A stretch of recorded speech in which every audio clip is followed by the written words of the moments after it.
Episode 1 हवेली में पहली रात। मैं अंतरा, एक नेचर लवर और तूफानी लड़की हूँ।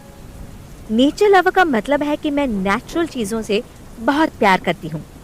नेचुरल ब्यूटी जैसे पेड़, नदियाँ, झीलें, झरने, हर चीज़, ऐसी सभी चीज़ें मेरे मन को एक्साइट करती हैं। आज मैं एक ऐसी ही जगह जा रही हूँ जो जगह नेचुरल सीन से भरी हुई है। आज मैं जंगल में बनी हुई हमारी पुरानी हवेली पर जा रही हूँ। वहाँ बहुत सारे पेड़, बड़ी सी नदी और हवेली के पीछे पहाड़ के ऊपर से गिरता हुआ बहुत ही अच्छा झरना है। मेरे सारे दोस्त तो वहाँ आने से मना कर रहे थे। उनका मानना है कि वैसी हवेली पर भूत प्रेत रहते हैं, पर आज के टाइम में ऐसी बातों पर भला कौन यकीन कर सकता है। आखिर मैं भी अंतरा हूँ, मैंने सबको आने के लिए मना ही लिया। आज पूरे 3 दिन की तैयारियों के बाद हम सच में उस हवेली पर जा रहे थे। मेरे सारे दोस्त मेरे घर पर आ चुके थे। मैं तैयार होकर अपना बैग लेकर उनके पास बाहर हॉल में गई। वो सब मेरा ही इंतजार कर रहे थे। मुझे देखकर अलीसा ने कहा, तैयार होने में इतनी देर लगती है क्या? मैंने अपने बाल सहलाते हुए कहा, हाँ, मैं तुम्हारी तरह नहीं हूँ कि कपड़े पहने, बिंदी लगाई और बालों को बांधकर चल दिए। मुझे तो सारी चीजें चुनने में भी वक्त लगता है। तभी तुषार गाड़ी की चाबी अपनी उंगलियों में घुमाते हुए बोला, हाँ ठीक है, अब जल्दी करो, हमें शाम होने से पहले वहाँ पहुँचना है, फिर अंधेरा हो जाएगा तो रास्ता ढूंढना मुश्किल हो जाएगा। हम सब उसी की गाड़ी में जाने वाले थे। मैं बहुत खुश होकर बोली, तो अब चलते हैं हमारे जीवन के सबसे हसीन सफर पर, जहाँ सिर्फ मजा ही मजा होगा।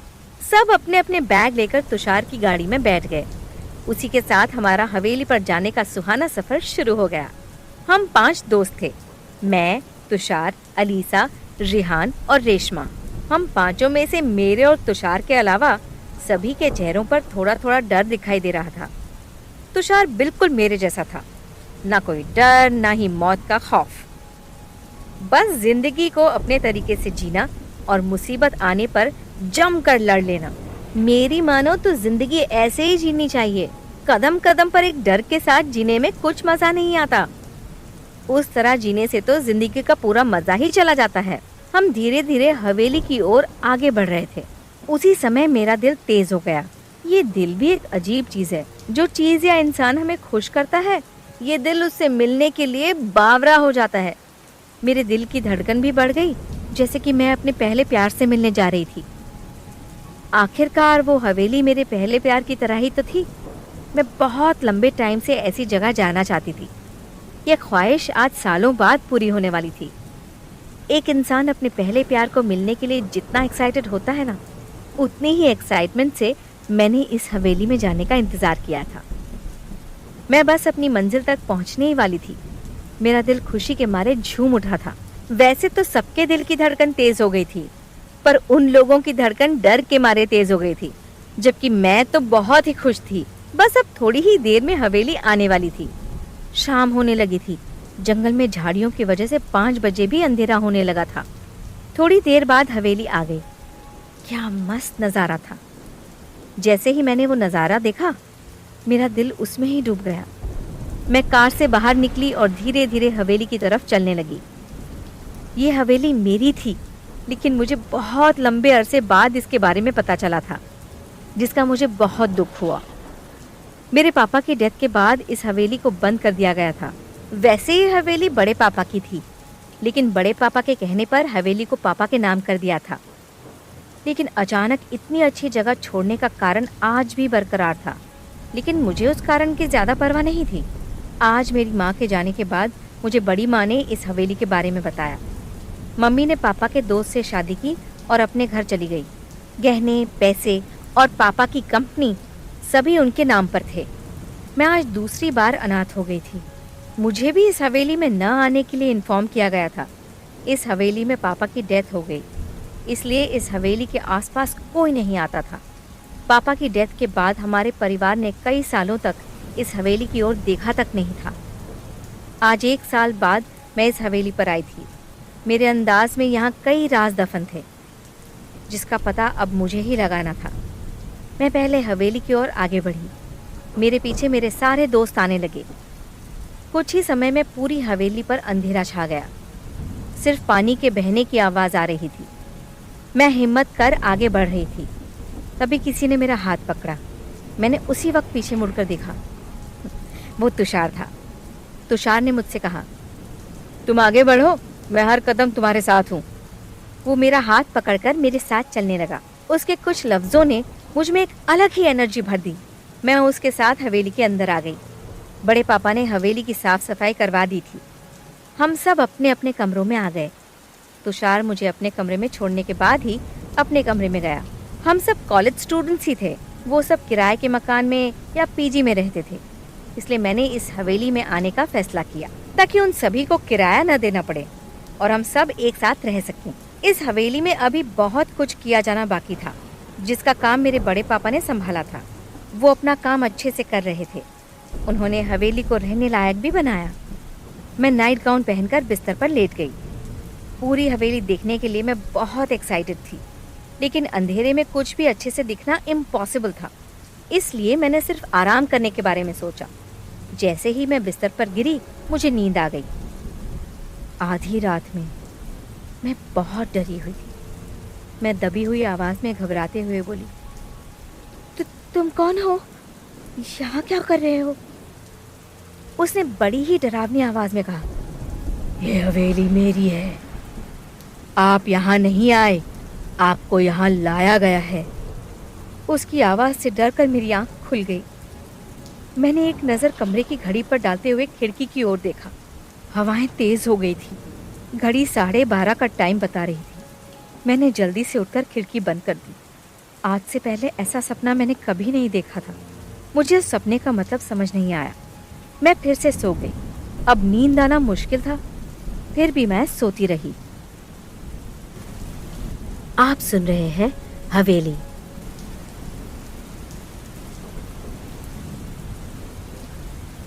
एपिसोड 2, दोस्ती से बढ़कर एक रिश्ता। देर रात जागने की वजह से मैं अगली सुबह देर से उठी। मेरी आंखें पूरी तरह से लाल हो चुकी थी। एक ही रात में बहुत कुछ बदल चुका था। तुषार ने आकर मुझसे कहा, तुम अब तक सो रही थी? वहाँ नीचे सब तुम्हारा इंतजार कर रहे हैं। वो तो तैयार भी हो गया था और मैं अभी तक नाइट गाउन में ही थी। मैंने अपने बैग से टॉवल लिया और बोली, बस 5 मिनट में मैं तैयार होकर आती हूँ। उस टॉवल के साथ मैं बाथरूम में घुस गई। 30 मिनट में मैं अपने गीले बालों में टॉवल लपेटे बाहर आ गई। तुषार अभी भी कमरे में सोफे पर बैठा मेरा इंतजार कर रहा था। मैंने उसकी तरफ देखा और टॉवल अपने बालों से खींचकर बोली, तुम अभी भी यहाँ बैठे हो? तुषार ने मेरी आंखों में देखकर मुझसे पूछा, तुम पहले मुझे ये बताओ कि तुम्हारी आंखें इतनी लाल क्यों हैं? तुम रात को सोई नहीं थी? मैं सच बोलूंगी उसका तो कोई सवाल ही पैदा नहीं होता था। मैंने तुषार से झूठ बोल दिया, नहीं, ऐसी कोई बात नहीं है। रात में हवा बहुत तेज चल रही थी और मैं खिड़की के पास खड़ी थी। उसकी वजह से मेरी आंखों में कुछ गिर गया, इस वजह से वो लाल हो गई। सच बोलती तो तुषार परेशान हो जाता। तुषार ने मेरे दोनों हाथ पकड़कर कहा, ठीक है, लेकिन अगर कोई प्रॉब्लम हो तो मुझे बताना। ये उसका केयरिंग नेचर ही तो था जिसकी वजह से मैं उसकी तरफ अट्रैक्ट होती थी। मैंने उसके हाथों की हथेलियों को अपनी हथेलियों के बीच दबाकर कहा, कुछ ऐसा होगा तो मैं तुम्हें पक्का बताऊंगी। फिर हम दोनों सबके पास हवेली के गार्डन में गए। वहाँ सब हमारा ही इंतजार कर रहे थे। मुझे आता देख अलीसा ने कहा, अंतरा, तुम्हारे बड़े पापा ने जिन जिन चीजों की जरूरत थी वो सारी चीजें भेज दी हैं और आज तुम्हें कॉलेज आने से मना किया है। वो आज हवेली पर तुमसे मिलने आने वाले हैं। बड़े पापा हवेली पर आने वाले थे? इसका मतलब साफ था कि वो मुझे यहाँ ना रहने की सलाह देने ही आने वाले थे। लेकिन मेरा फैसला पक्का था। मैंने यहाँ पर रहने का पक्का इरादा बना लिया था। बड़े पापा वैसे तो मान ही गए थे, फिर भी वो आज आ रहे थे, तो मेरे पास उनसे मिलने के अलावा कोई और रास्ता भी नहीं था। मेरे सारे फ्रेंड्स चाय नाश्ता कर कॉलेज के लिए निकल गए। तुषार ने मेरे पास आकर पूछा, तुम्हें ज़रूरत हो तो मैं यहीं पर रुक जाऊं? मैंने तुषार को समझाते हुए कहा, नहीं, मेरे बड़े पापा को मैं अच्छे से जानती हूँ, उन्हें मनाना मुझे अच्छे से आता है। तुम बेफिक्र होकर कॉलेज के लिए निकलो। सबके जाने के बाद मैं अपने कमरे में चली गई। मुझे बहुत अकेला महसूस हो रहा था। मैंने अपना मोबाइल लिया और उसमें गाने चलाने लगी। मेरे अकेलेपन को ये गाने ही दूर करते थे। जब से पापा की मौत हुई, मम्मी तो अपने आप में ही खोई रहती थी। कभी कंपनी तो कभी उनका बाहर जाना लगा ही रहता था। मुझे तब से गाने सुनना अच्छा लगता है। 1 घंटा हो गया था, लेकिन बड़े पापा अभी तक नहीं आए थे। मैंने गाने बंद किए और नीचे आ गई। नीचे पहुंचते ही मुझे चक्कर आने लगे। मेरी आंखों के सामने अंधेरा छा गया। बड़े पापा नीचे फर्श पर बेहोश पड़े थे। मैंने जैसे तैसे अपने आप को संभाला और बड़े पापा के पास गई। मैंने उनको उठाने की बहुत कोशिश की, मगर वो नहीं उठे। मैं जल्दी से किचन में जाकर पानी लेकर आई। उस पानी से मैंने उनके मुंह पर छींटे डाले। पानी मुंह पर पड़ते ही वो होश में आ गए। मैं बड़े पापा से एक के बाद एक सवाल करने लगी। बड़े पापा, आपको क्या हुआ था और आप यहाँ कब पहुँचे? बड़े पापा ने फिर से वही बात करते हुए कहा, तुम अभी कुछ मत पूछो, तुम सिर्फ मेरे साथ हमारे घर चलो। ये हवेली हमारी थी, फिर भी वो मुझे यहाँ पर रहने से मना कर रहे थे। मुझे इसी हवेली में रहना था, इसलिए मैंने बात को बदलते हुए कहा, आप पहले आराम कीजिए, मैं आपके लिए चाय लाती हूँ। बड़े पापा ने सीधे ही कहा, तुम बात को बदलने की कोशिश कर रही हो, मुझे सब पता है, लेकिन तुम्हें यहाँ रहना आसान लग रहा है। ये सब उतना आसान नहीं है। तुम अपने साथ साथ दूसरों की जान को भी खतरे में डाल रही हो। बड़े पापा आज कुछ ज्यादा ही परेशान लग रहे थे। उनकी बातों में उनकी परेशानी साफ साफ दिख रही थी। उस वक्त तुषार ने आकर कहा, आप बिल्कुल चिंता न करें, मैं हर वक्त अंतरा के साथ रहूंगा, उसे छोटी सी आंच भी नहीं आने दूंगा। मैं कुछ बोलूं उससे पहले ही तुषार ने आकर सब कुछ संभाल लिया। वो मेरी एक बात नहीं मानता था। मेरे मना करने के बावजूद वो यहाँ आ गया, जिसका मतलब साफ था कि वो मेरे कहने पर कॉलेज तो गया था, लेकिन वहाँ क्लास अटेंड किए बिना ही वापस हवेली पर आ गया था। बड़े पापा थोड़ा गुस्सा होकर थोड़ी टेंशन वाली आवाज में बोले, तुम सब एक जैसे ही हो, कभी किसी की बात नहीं सुनते। तुम्हारी वजह से ही अंतरा को यहाँ आने की हिम्मत मिली है। पापा के बाद उन्होंने ही मुझे संभाला था। उन्होंने मुझे कभी पापा की कमी महसूस नहीं होने दी थी। इसी वजह से वो मेरी कुछ ज्यादा ही चिंता कर रहे थे। मैं भी अपने बड़े पापा से बहुत ही प्यार करती थी, लेकिन मुझे उन पर बोझ नहीं बनना था। इसलिए मैंने एक नौकरी के लिए इंटरव्यू देने का सोच लिया था। तुषार बड़े पापा को समझाने की कोशिश कर रहा था। काफी देर तक उनकी बातचीत चली। फिर बड़े पापा मुझे गले लगाकर मेरी तरफ मुस्कुराकर चले गए। तुषार हर बार मुझे सारी मुसीबतों से बचा लेता था। हमारे बीच दोस्ती से बढ़कर भी एक रिश्ता था, लेकिन जीवन में मेरा लक्ष्य कुछ और ही था। इसलिए मैं अभी इस रिश्ते को कोई भी नाम देना नहीं चाहती थी। तुषार ने मेरे पास आकर कहा, अब तो मुस्कुरा दो, तुम्हारे बड़े पापा मान गए हैं। अब वो तुम्हें कभी भी यहाँ से जाने को नहीं कहेंगे। मैंने छोटी सी स्माइल कर उसे गले लगाकर कहा, तुम मेरे साथ हो, इसलिए मुझे किसी भी बात की कोई फिक्र नहीं होती। मेरी बातें सुनकर तुषार ने मुझे और जोर से अपनी बाहों में कस लिया। कितनी भी बड़ी परेशानी हो, कितना भी बड़ा दुख हो, तुषार सब कुछ चुटकी बजाकर हल कर देता था। मैं तुषार की बाहों में ही थी। तब मुझे कुछ अलग सा महसूस होने लगा, जैसे कि तुषार के अलावा भी किसी ने मुझे पकड़ा हो। मुझे अचानक से घुटन महसूस होने लगी। मैंने तुषार को धक्का दिया और उससे दूर हो गई। तुषार मुझे अजीब नजरों से देखने लगा। मेरे पास उसकी तेज नजर में छिपे सवालों का कोई जवाब नहीं था। मेरे हाथ थर थर कांप रहे थे। मेरी कुछ समझ में ही नहीं आ रहा था, आखिरकार मेरे साथ ऐसा क्यों हो रहा था। मैं यही सब सोचने लगी, पर मेरी समझ में कुछ नहीं आया। एपिसोड 3 कालिंदी। मैं थोड़ी देर वैसे ही बैठी रही। क्या हुआ, क्यों हुआ, वो सब सवाल वहीं के वहीं थे। तब तुषार मेरे पास बैठकर कहने लगा, मैंने सुबह ही तुमसे पूछा था कि तुम रात भर सोई नहीं हो, लेकिन तुमने कहा ऐसा कुछ नहीं है, और अब देखो तुम्हारी आंखें और ज्यादा लाल हो गई हैं। अभी बड़े पापा यहाँ होते तो तुम्हें अपने साथ ही ले जाते, फिर मैं भी कुछ नहीं कर पाता। अब चलो अपने कमरे में आराम करो। तुषार के कहने पर मैं अपने कमरे में आ गई। तुषार नीचे ही रहा। वो गहरी सोच में डूबा हुआ था। जाहिर सी बात थी, मैंने उसके साथ जैसा बर्ताव किया, उसके बाद वो खुद सोचने पर मजबूर हो गया होगा। मैं थोड़ी देर बिस्तर पर बैठी रही कि तभी मुझे अचानक आंखों में जलन होने लगी। मैं जल्दी से उठकर बाथरूम की तरफ चली गई। वहां अपनी आंखों में पानी डालकर मैंने आईने में अपने चेहरे को देखा। आईने में देखने के बाद मैं अपनी ही आंखें देखकर डर गई। मेरी आंखें बहुत ही लाल हो गई थी। ये मुझे नींद ना आने की वजह से हुआ हो, ऐसा बिल्कुल नहीं लग रहा था। मैं अपनी आंखें देख ही नहीं पा रही थी। उस वक्त तुषार आया। मैंने जल्दी से कमरे में आकर आंखों पर चश्मा लगा लिया। अगर तुषार मेरी आंखें देख लेता तो उसे ज्यादा टेंशन होती। चश्मे पहनकर मैंने दरवाजा खोला। तुषार अंदर आकर कहने लगा, दरवाजा खोलने में इतनी देर लगती है क्या?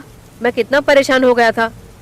तुषार मेरे चश्मे के बारे में कुछ पूछे उससे पहले मैंने ही उससे कहा, मैं बड़ी माँ से मिलने जा रही हूँ, उन्हें मुझसे कुछ काम है।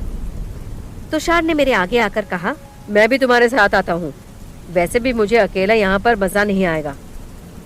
वो मेरे साथ आने की जिद करे उससे पहले मैंने उससे कहा, बड़े पापा अभी थोड़ा सामान भेजने वाले हैं, तो तुम यहीं पर रुको, मैं जल्दी ही वापस आ जाऊंगी। तुषार मुझे आगे कुछ पूछे उससे पहले मैं उसकी गाड़ी लेकर निकल गई। मुझे कहाँ जाना है वो अभी तक मैंने तय नहीं किया था। मैं बस गाड़ी चला रही थी, बेपरवाह होकर बड़ी ही तेजी से आगे बढ़ रही थी। थोड़ा आगे जाने के बाद कोई मेरी गाड़ी के सामने आकर खड़ा हो गया। मैंने एक झटके में गाड़ी को रोका और जल्दी से बाहर निकलकर उसके पास गई। वो एक छोटी सी बच्ची थी, करीब 3-4 साल की होगी। मैंने उसके पास जाकर पूछा, तुम ठीक हो ना? वो लड़की मेरे सामने मुस्कुराकर बोली, हाँ मैं बिल्कुल ठीक हूँ, आपने मुझे बचा लिया। उसकी आवाज़ बहुत प्यारी थी। मैंने उसी वक्त उसे अपने गले लगा लिया। वो लड़की बहुत कमज़ोर थी, मुझे ऐसा लग रहा था, इसलिए मैंने उससे पूछा, बेटा तुम यहाँ अकेली क्या कर रही हो? ये रास्ता तो जंगल की ओर जाता है। उसने बड़े अच्छे से जवाब दिया, मैं अनाथ हूँ, यहीं पास ही के मंदिर में रहती हूँ, यहाँ जंगल में फूल लेने आई थी। यहाँ पास में एक मंदिर है, ऐसा तो मैंने भी सुना था, लेकिन मैं वहाँ पर कभी नहीं गई थी। मैंने उस लड़की को वहाँ छोड़ने जाने के बहाने उस मंदिर पर जाने का सोचा। वैसे तो वहाँ जाने के लिए मुझे किसी बहाने की ज़रूरत नहीं थी, फिर भी मैंने कई सालों से मंदिर जाने का सोचा तक नहीं था। जब से मम्मी पापा का साथ छूटा था तब से मैं मंदिर नहीं गई थी। मैं हर बार उन्हीं के साथ मंदिर जाती थी। उनके जाने के बाद मैंने मंदिर जाना बंद कर दिया था। आज फिर से मुझे इस लड़की के साथ मंदिर जाने का मौका मिला था, इसलिए मैं आज फिर से मंदिर जाना चाहती थी। मैंने उस लड़की से पूछा, तुम मेरी गाड़ी में मंदिर तक आना चाहोगी? उस लड़की ने उसी वक्त कहा, हाँ मैं आऊंगी। उसकी आंखों में गाड़ी में बैठने की तलब साफ साफ दिख रही थी। वो सीधी गाड़ी में बैठ गई। मैं उस लड़की के कहे अनुसार गाड़ी को मंदिर की ओर चलाने लगी। उस लड़की को चुपचाप बैठे हुए देखकर मैंने उससे पूछा, तुम्हारा नाम क्या है? उसने बड़े प्यार से कहा, मेरा नाम कालिंदी है। उसका नाम भी उसी की तरह बड़ा प्यारा था। कालिंदी यानी कृष्ण भगवान की पत्नी और सूरज देव की बेटी। इस लड़की पर भी कृष्ण जी का आशीर्वाद रहा होगा, तभी तो इसे अनाथ होने पर भगवान के मंदिर में आश्रय मिला था।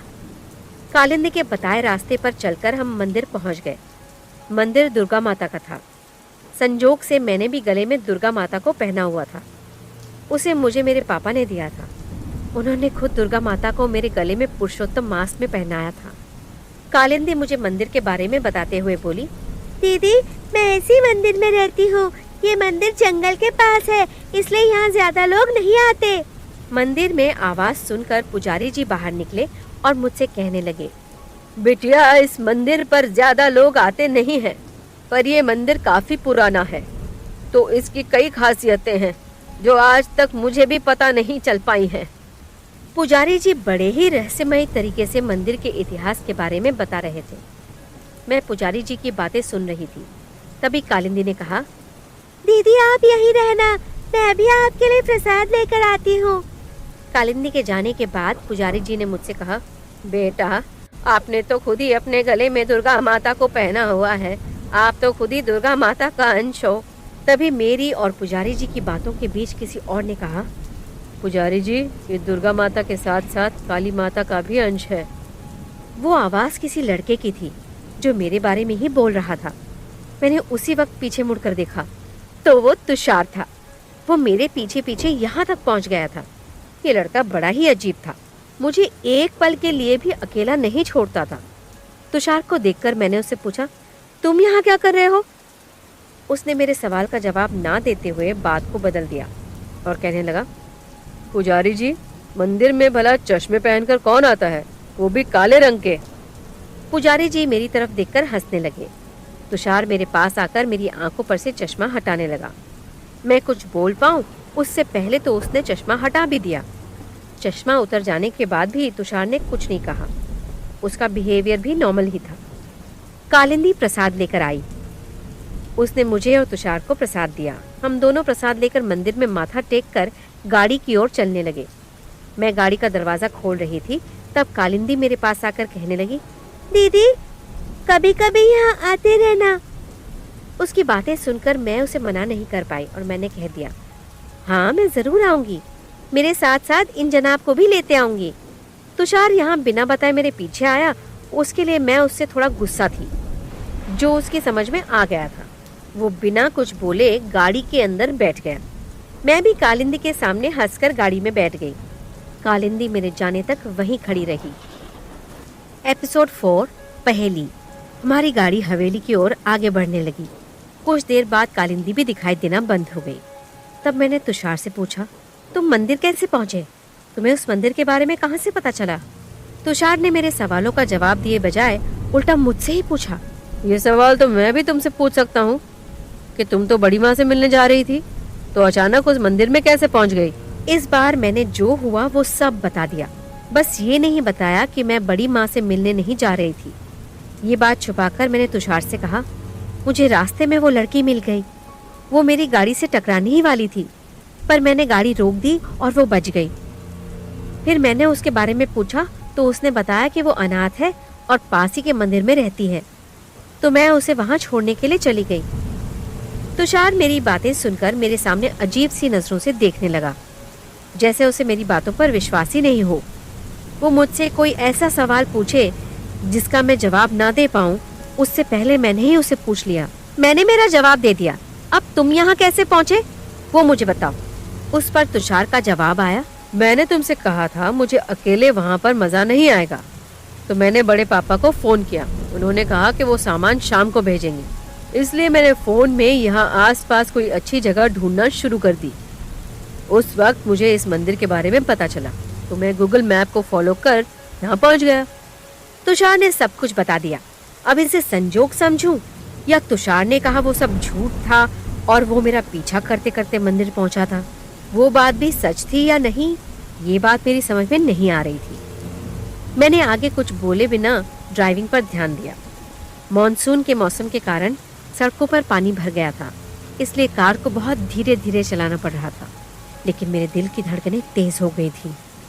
मैंने शांत होने की बहुत कोशिश की, लेकिन मैं वैसा कर नहीं पाई। हवेली में आने के बाद कुछ तो ऐसा था जो मुझे अंदर ही अंदर परेशान कर रहा था, लेकिन वो क्या था मुझे ये समझ में नहीं आया। थोड़ी देर बाद हम हवेली पहुंच गए। सारे फ्रेंड्स कॉलेज से आ गए थे। हर कोई हमें एक अलग नज़र से देखने लगा। उन सबको तो पहले ही ऐसा लगता था कि हम दोनों के बीच कुछ चल रहा है। आज हमें इस तरह एक साथ देखकर उन लोगों के हाथ एक बहाना लग गया था।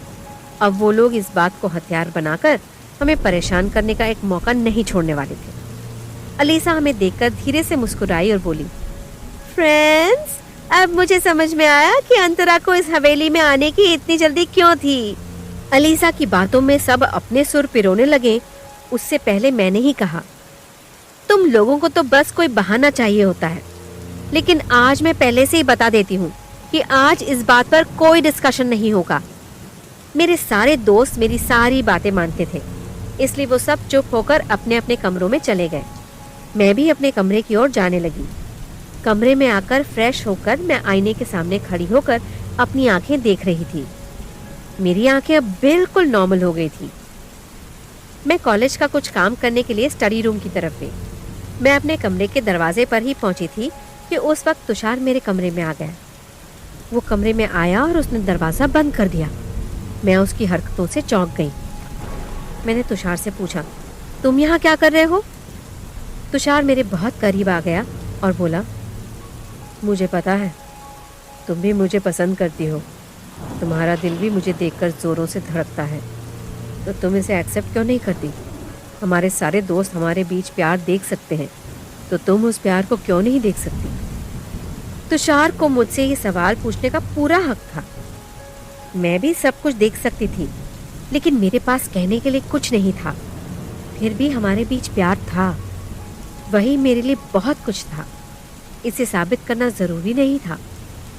मेरी तरफ से कोई जवाब न मिलने पर तुषार ने फिर से कहा, अब किसका इंतजार कर रही हो? तुम आज जवाब दोगी कि मुझे अभी भी इंतजार करना पड़ेगा? तुषार की ऊंची आवाज सुनकर मैंने कहा, हमारे बीच प्यार है या नहीं वो तो मुझे पता नहीं, लेकिन जब भी मुझे हमारे रिश्ते का नाम मिल जाएगा तो मैं सबसे पहले तुम्हें ही बताऊंगी। तुषार ने मेरी बातों पर गुस्सा होकर कहा, ठीक है, तो तुम यहाँ बैठकर नाम सोचती रहो। मैं अब कभी भी तुमसे इस बारे में बात नहीं करूंगा। प्यार तो मैं भी तुषार से करती थी, लेकिन अभी ये सब उसे बताना ठीक नहीं था। आज मैंने जैसे तुषार से बात की, उसके बाद वो अब थोड़े दिनों तक मुझसे इस बारे में बात नहीं करेगा। इस बात का मुझे पूरा भरोसा था, लेकिन ऐसा कब तक चलेगा? इस बारे में मुझे कोई जानकारी नहीं। अब तो मुझे उस इंसान से मिलना ही पड़ेगा जिसकी वजह से मैं तुषार से दूर रहती थी। उससे मिलने के बाद ही अब कुछ रास्ता मिल सकता है। मैं आज सबके साथ खाना खाने भी नहीं गई। मैं सबके सोने का इंतज़ार कर रही थी। मैंने रिहान को कह दिया कि मुझे खाना नहीं खाना है, मैं सोने जा रही हूँ, तो वो सब खाना खाकर सो जाएं। मेरे कहे मुताबिक ऐसा ही हुआ। सबको पता था कि मैं कितनी परेशान या बीमार क्यों न हूँ, फिर भी मैं कभी खाने को मना नहीं करती थी। लेकिन जब मुझे नींद आ रही होती है तब मुझे खाना भी नहीं दिखता। इस वजह से किसी ने मुझे खाना खाने के लिए बुलाया भी नहीं। सबके सोने के बाद मैं पैदल ही उस इंसान से मिलने के लिए निकल गई। करीब आधे घंटे बाद मैं वहाँ पहुँच गई। ये वही जगह थी जिसके कारण प्यार होने के बावजूद मेरे और तुषार के बीच इतनी दूरी थी। मैं वहाँ गई और मैंने उनसे कहा, जैसा कि आप कहते हैं, हवेली पर आने के बाद मेरे साथ अजीबोगरीब घटनाएं घटने लगी हैं, लेकिन अब मुझे इससे बाहर आने का रास्ता दिखाइए। वो इंसान मेरी बात सुनकर हंसने लगे। उनकी ये पुरानी आदत थी। मैं जब भी कोई सवाल करती वो इसी तरह हंसने लगते थे, लेकिन आज उनका इस तरह से हंसना मुझे परेशान कर रहा था। मेरे चेहरे की बदलती रेखाएं देखकर उन्होंने कहा, अब सब शुरू हो ही चुका है तो रास्ते भी अपने आप ही निकल आएंगे। थोड़ा सा धीरज रखना भी सीख लो। उनकी सारी बातें एक पहेली की तरह होती थी। कभी कुछ समझ नहीं आता था। सवाल के बदले हर बार पहेलियां ही मिलती थी। मैं जितना इस गुत्थी को सुलझाना चाहती थी उतना ही सब कुछ उलझता जा रहा था। मंजिल तक पहुंचने के लिए मंजिल के बारे में पता भी होना चाहिए, लेकिन यहाँ तो मुझे कुछ भी पता नहीं था। एपिसोड 5, अघोरी बाबा। वो अघोरी बाबा बहुत ही अजीब थे। कभी कोई सीधी बात करते ही नहीं थे। मुझे बस इसी बात पर गुस्सा आता था, लेकिन मैं कुछ नहीं कर पाती थी। मुझे मेरे प्यार को सही मंजिल तक पहुंचाने के लिए ये सब करना ही पड़ेगा। मंजिल के बारे में सोचते ही मुझे कल रात वाला सपना याद आया और मैंने कहा, कल रात मेरे सपने में कोई आया था। उसने मुझसे कहा कि मैं हवेली पर आई नहीं हूँ, मुझे यहाँ लाया गया है, और सुबह मेरी आंखें भी लाल हो गई थी। अघोरी बाबा के चेहरे पर एक अलग ही चमक आ गई। वो बड़े खुश होकर बोले, बस अब तुम्हारी लड़ाई शुरू हो गई है। अब धीरे धीरे सारे पन्ने अपने आप ही खुलने लगेंगे। मुझे अघोरी बाबा से कुछ खास पता नहीं चला। मुझे बस इंतजार करना था। मैंने तुरंत फिर से हवेली जाना ही सही समझा। बस उसी वक्त फिर बारिश शुरू हो गई। अब आधे घंटे का सफर मेरे लिए बहुत लंबा होने वाला था। बारिश के कारण सड़क गीली और फिसलन भरी हो गई थी। मैं धीरे धीरे चलने लगी। रात के 3 बजे थे। मुझे जैसे तैसे जल्दी से घर पहुंचना था। अगर तुषार मेरे कमरे में आ जाता और अगर उसने मुझे कमरे में नहीं देखा तो वो 1000 सवाल पूछेगा। मुझे बस उसी बात का डर था। मैं थोड़ी देर धीरे धीरे चली, फिर मैंने चलने की स्पीड बढ़ा दी। मैंने थोड़ी दूर से हवेली देखी। मेरे कमरे में लैंप ऑन ऑफ हो रहा था। जब मैं बाहर निकली थी तो मैंने लैंप बंद किया था। हालांकि मुझे इतनी रात को ऐसा होने का कारण समझ नहीं आया। मुझे तुरंत तुषार का ख्याल आया, लेकिन तुषार इतनी रात के लैंप क्यों ऑन ऑफ करेगा? मेरा मन अचानक ख्यालों से घिर गया। लेकिन जवाब हवेली पहुंचने के बाद ही मिलना पॉसिबल था। मैं हवेली की पक्की सड़क पर आने के बाद जल्दी से हवेली के अंदर गई, फिर तुरंत सीढ़ियाँ चढ़कर अपने कमरे में चली गई। कमरे में पहुंचकर मैंने बाहर से जो देखा वैसा कुछ नहीं था। लैम्प बंद ही था। पूरे कमरे में अंधेरा छाया हुआ था। मैंने धीरे से बोर्ड का स्विच दबाया। उसी के साथ कमरे में उजाला हो गया। कमरे में कुछ भी नहीं था। मैंने लैम्प को बंद कर दिया, फिर नाइट गाउन पहनकर बिस्तर पर लेट गई। जैसे ही मैंने अपनी आंखें बंद की, मुझे कल रात के सपने का दृश्य दिखने लगा। आज हवेली पर मेरी दूसरी रात थी, लेकिन अभी तक मैं पूरी हवेली नहीं देख पाई थी। ना ही मुझे 2 रातों से नींद आ रही थी। मैं तकिए के सहारे बिस्तर पर बैठ गई। रात के 4 बजे थे। अब 1 घंटे के अंदर ही सुबह होने वाली थी। जब मैं अपनी मम्मी पापा के साथ रहती थी तो मैं रोज़ सुबह 5 बजे गार्डन में दौड़ने जाती थी। बस आज से फिर से मैं उस रूटीन को शुरू करने वाली थी। घड़ी में 4:30 होने पर मैंने अपने जॉगिंग के कपड़े पहन लिए। फिर प्रोटीन शेक की एक बोतल को भरकर मैंने एक टॉवल लिया और जूते पहनकर मैं फुटपाथ पर भागने लगी। हवेली जंगल में थी, इसलिए रोड पर बहुत कम ट्रैफिक था। मैंने अपने मोबाइल पर फुल वॉल्यूम में गाने चला दिए और स्पीड से दौड़ने लगी। मैं बहुत दूर आ गई थी। गाना सुनने की वजह से मुझे कुछ पता ही नहीं चला। मेरी ऐसी ही आदत थी, गाना सुनने में मैं सब कुछ भूल जाती थी। मैं थक गई थी। मेरे साथ साथ मेरे मन में कई सवाल भी दौड़ रहे थे। सच में मैं शरीर से नहीं, बल्कि मन में चल रहे उन सवालों की वजह से थक गई थी। मैं थोड़ी देर के लिए एक पत्थर पर बैठ गई और मैंने अपनी आंखें बंद कर ली। मेरी आंखों के पीछे पिछले कुछ दिनों से जो कुछ भी हो रहा था, वो सारे दृश्य घूमने लगे। थोड़ी देर बाद मैंने आंखें खोली तो अचानक से मेरी आंखों के आगे अंधेरा छा गया। मैं कुछ देर तक वहीं बैठी रही। फिर कॉलेज जाने का टाइम हो गया तो मैं वापस हवेली की ओर चलने लगी। करीब 8 बजे तक मैं हवेली पहुंच गई। बाहर कोई भी दिख नहीं रहा था। मैं अंदर गई। सब कॉलेज जाने की तैयारी कर रहे थे। मैं किसी को बिना बताए अपने कमरे में जाने लगी। मुझे इस तरह जाते देख रेहान ने कहा, तुषार अपने कमरे में तुम्हारा इंतजार कर रहा है। हम सब कॉलेज जा रहे हैं, तुम लोग बाद में आ जाना। मैंने सिर्फ सिर हिलाकर हाँ कह दिया। फिर तुषार के कमरे की तरफ चली गई। ये लड़का कल की बातों के बाद इतनी आसानी से मेरे साथ बात करेगा, इस बात का मुझे बिल्कुल अंदाज़ा नहीं था। मैं उसके कमरे में गई तो मैंने देखा वो आईने के सामने खड़ा होकर तैयार हो रहा था। मैं जाकर उसके पीछे खड़ी हो गई। वो मेरी तरफ घूमकर बोला, अब मुझसे कितनी बातें छुपाओगी? उसकी बात मेरी कुछ समझ में नहीं आई। मैंने उसकी आंखों में कई सवाल देखे, इसलिए मैंने उससे बहस न करते हुए आराम से पूछा, कौन सी बातों की बात कर रहे हो? मैंने भला तुमसे क्या छुपाया? उसने मुझे मेरे कमरे की तरफ ले जाकर कहा, कल रात तुम कहाँ गई थी? झूठ बोलने की बिल्कुल कोशिश मत करना। पहले नीचे फर्श पर देख लो, उसके बाद ही कुछ बोलना। फर्श पर मेरे मिट्टी वाले पैरों के निशान थे। वो कहते हैं ना, कोई बात जब छुपाना चाहो तब कैसे भी करके वो सामने आ ही जाती है। बस वैसा ही मेरे साथ हो रहा था। फिर भी सच बोलने का तो कोई सवाल ही पैदा नहीं होता था। मैंने फिर से झूठ कहा, ये तो आज घर में नई काम वाली बाई आई है, उसी के पैरों के निशान हैं। हवेली पर आते वक्त मैंने काम वाली बाई को आते हुए देख लिया था, तो तुषार आगे कोई सवाल न कर सका।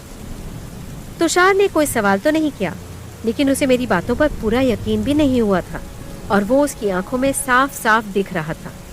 इतने सालों में मैं उसे इतना तो जान ही चुकी थी। उसे जब मेरी बातों पर यकीन नहीं होता था तब वो बिना पल के झपकाए मेरे सामने ही देखता रहता था। वो आगे कुछ सवाल करे और फिर से मुझे कोई झूठ बोलना पड़े, उससे पहले मैंने ही उससे कहा, सब कॉलेज चले गए हैं तो मैं भी तैयार हो जाती हूँ, तुम जाकर नाश्ता कर लो। तुषार ने मुझे रोकते हुए पूछा, तुम्हें नाश्ता नहीं करना है? मैंने उसका जवाब देते हुए कहा, तुम नाश्ता टेबल पर लगाओ, मैं बस 5 मिनट में तैयार होकर आती हूँ। तुषार मेरी तरफ हंसकर नीचे चला गया। मैं भी हंसकर अपने कमरे में चली गई। 5 मिनट में तैयार होना तो मुश्किल था, क्योंकि तैयार होने में सबसे ज़्यादा देर मुझे ही लगती थी। मैंने 5 मिनट के 25 मिनट लगाए। फिर भी ये कम थे, लेकिन तुषार मेरा इंतज़ार कर रहा था, तो मैं थोड़ा जल्दी तैयार हो गई। नीचे आकर मैंने तुषार से पूछा, अरे तुमने अभी तक नाश्ता करना शुरू भी नहीं किया? उसने मेरा हाथ पकड़कर कहा, तुम्हारे बिना कैसे करता? तुषार फिर से वो सारी बातें करने लगे। उससे पहले मैं उसे नाश्ते की प्लेट देकर कुर्सी पर बैठकर नाश्ता करने लगी।